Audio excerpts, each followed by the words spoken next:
Mahkamah Agung RI bersama Kementerian Hukum mempertegas komitmennya dalam penguatan mekanisme penyelesaian sengketa di luar pengadilan atau non-litigasi melalui peran vital kepala desa dan lurah sebagai juru damai atau peacemaker. Sinergi ini memuncak dalam acara Peacemaker Justice Award 2025 yang diselenggarakan pada Rabu 26 November 2025 di Geraha Pengayoman, Jakarta.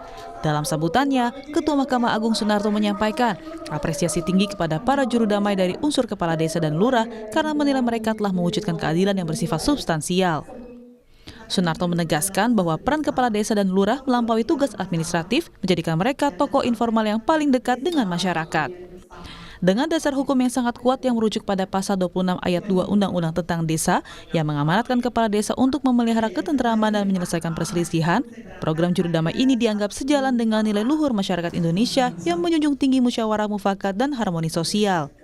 Persentase keberhasilan mediasi di pengadilan terus meningkat pada tahun 2024 dari 103 ribuan perkara perdata yang dimediasi sebanyak 28,6% atau 29.500 perkara berhasil didamaikan dan meningkat dari tahun sebelumnya menjadi 25,59%. Peran seorang kepala desa atau lurah sebagai juru damai peacemaker memiliki landasan hukum yang sangat kuat serta telah menjadi bagian integral dari sistem hukum nasional.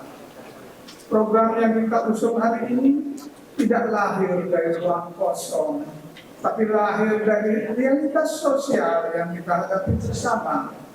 Masyarakat Indonesia sangat menjunjung tinggi nilai-nilai musyawarah mufakat. Bagi Mahkamah Agung dan badan peradilan di bawahnya, acara ini memiliki arti yang sangat penting. Sebab eksistensi seorang juru damai dari unsur kepala desa ataupun lurah akan memperkuat fungsi perdamaian dan mediasi dalam menyelesaikan sengketa di tengah masyarakat. Sejalan dengan hal tersebut, Menteri Hukum Supratman Andi Aktas menegaskan bahwa persoalan hukum yang kian kompleks menuntut pendekatan yang lebih humanis dan kolaboratif, selaras dengan Astacita ke-7 Presiden Prabowo mengenai penguatan reformasi hukum.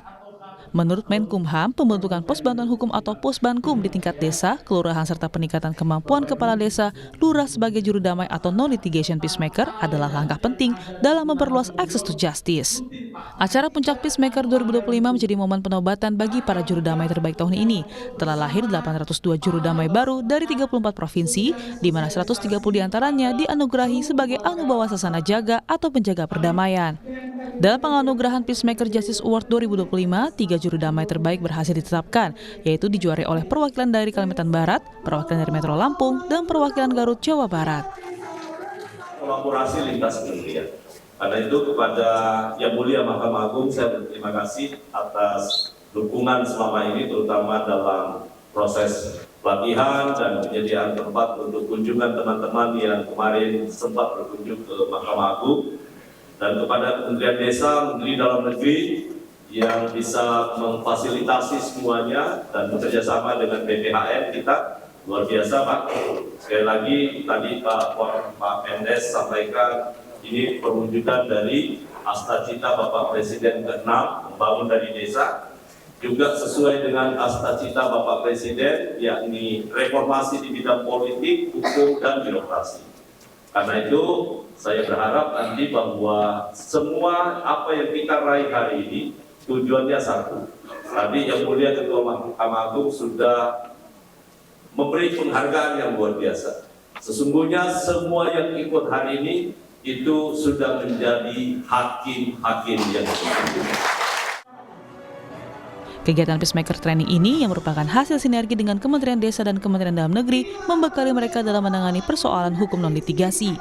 Diharapkan para pemenang dan juru damai lainnya menjadi garuda terbesar dalam menjaga perdamaian, menggunakan potensi mereka sebagai penengah yang adil untuk menyelesaikan konflik sebelum membesar dan berujung pada proses peradilan.